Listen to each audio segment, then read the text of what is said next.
What's going on, guys? Today I'm going to be talking about the 5 reasons, or 5 different reasons why it sucks to be a gamer right now. So moving into the first reason, in no particular order, confusing product naming schemes. I mean, you look at Sony, you look at Xbox, you look at Microsoft, you look at iPhone and Samsung, and also Nvidia and AMD and Intel. All these product naming schemes are terrible, man. And I mean, like, example, Nvidia has a 1050, 1050 Ti, 1063 gig, 1066 gig, 1070, 1070 Ti, 1080, 1080 Ti, Titan XP. Why do you need 10 graphics cards that are all similarly performing? You buy one, you overclock it, it outperforms the one that you could have bought. Like, it's just like, what? Why are they so close?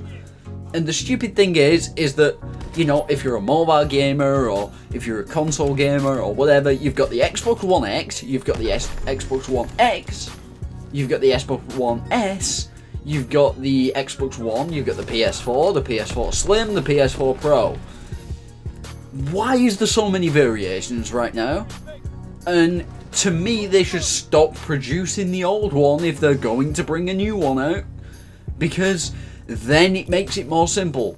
You don't go into a store and see an Xbox One, an Xbox One S, and an X right next to each other and think, well, they asked for an Xbox One S or X, or do I buy the normal one? Which one do I buy? And if you specifically ask for the Xbox One X, they might mishear you and get you an S, or, you know, it's just, I just don't understand it. The naming schemes are terrible, and it really frustrates me, because you could ask your mum and dad for something and they could buy you the wrong thing because they're so similar sounding. It really is annoying. So, moving on is console and PC wars. You know, it makes no sense to me.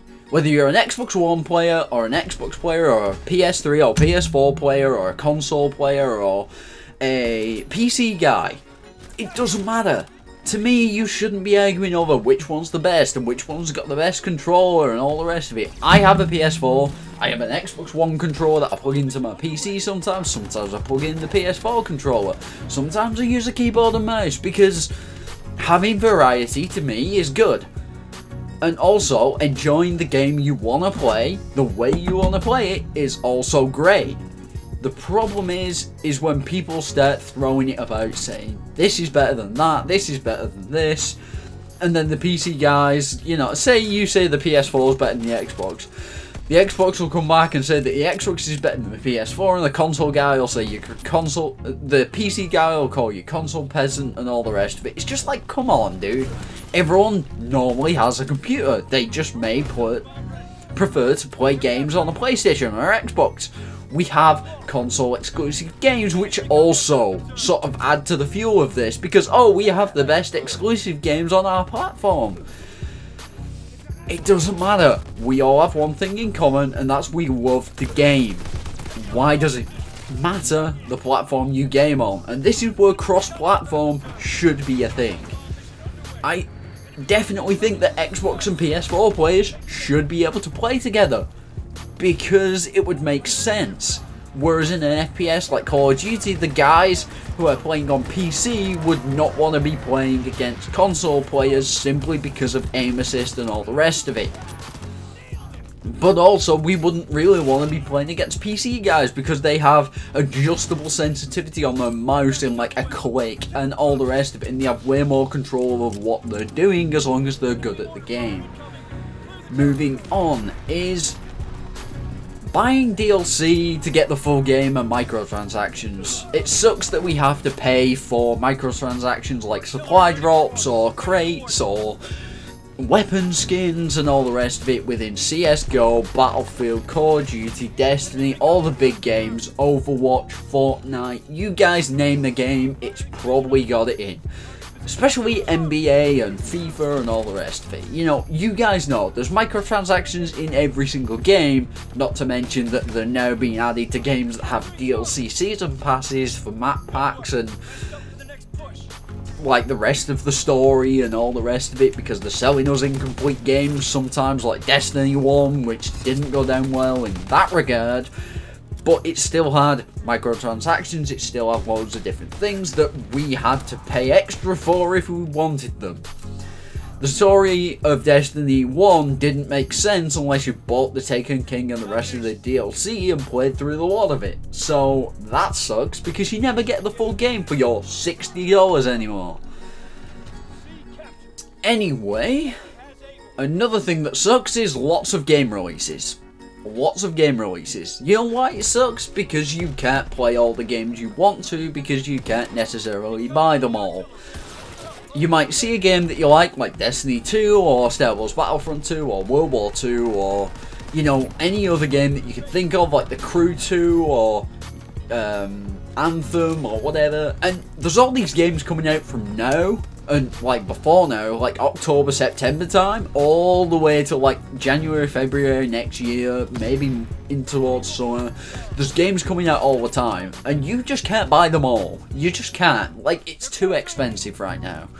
And to me, with the amount of, you know, transactions and all the rest, if you were going to buy all these games and buy all the DLC and play the crap out of all of them, you would have to be a gamer, you would have to be someone that games every day, all day, and you would have to have a ton of money to support that. Like, I mean like £1,000 or something. You'd have to have an insane amount of money to be able to do it. Either way, that sucks. But moving into my final point, and that is the sort of toxic communities that and hate around games and gamers, and saying that this game sucks, and the negativity about, like, you know, all, before games release, that basically just drive games into the ground, and people judging people for playing specific games. I mean, like, yes, I play Call of Duty, but I also play Fortnite, Battlefield, Trials, Fusion, and what's the other one? I've played Watchdogs, I've played RuneScape, I've played Eurofishing, Fishing Planet, Warface, Warframe. There's so many games that I have played, including Call of Duty. And because I play mostly Call of Duty, sometimes you get sort of, you know, labelled, oh, you're a Call of Duty fanboy, this, that, and the other. Not really, because if I don't like something, I will say. You know what I mean? I'm not one of them guys that will just tell you it's the best thing ever. I mean, check my Infinite Warfare review out. There's plenty of negatives in there. And in all honesty, it really sucks. Another thing is that the community right now is pretty much just doesn't know what to post on YouTube. It seems like the whole of YouTube is just sort of stagnant when it comes to games at the moment. I mean, there's people playing Mario Odyssey, Pokemon Go, and, you know, different things like that, but again, it is kind of stagnant because there's just not that much interest at the moment within specific games, it doesn't seem, and the hype around certain games that I'm following doesn't seem to be there right now. I mean, World War 2, usually we'd get loads of hype and loads of, you know, leaks and everything like that, but they stopped the leaks coming out, which is great, and I think that's fantastic, because by the time we get to day one, we'll be able to play and find out everything, and stay tuned to this channel for tons of content when that game comes out. But it's one of them things, we can't really seem to get a head around things at the moment. It's segmentation, it's segmented a lot, and I really don't like it. It really is just becoming a sort of mosh pit of just people hating on games and negativity and all the rest of it.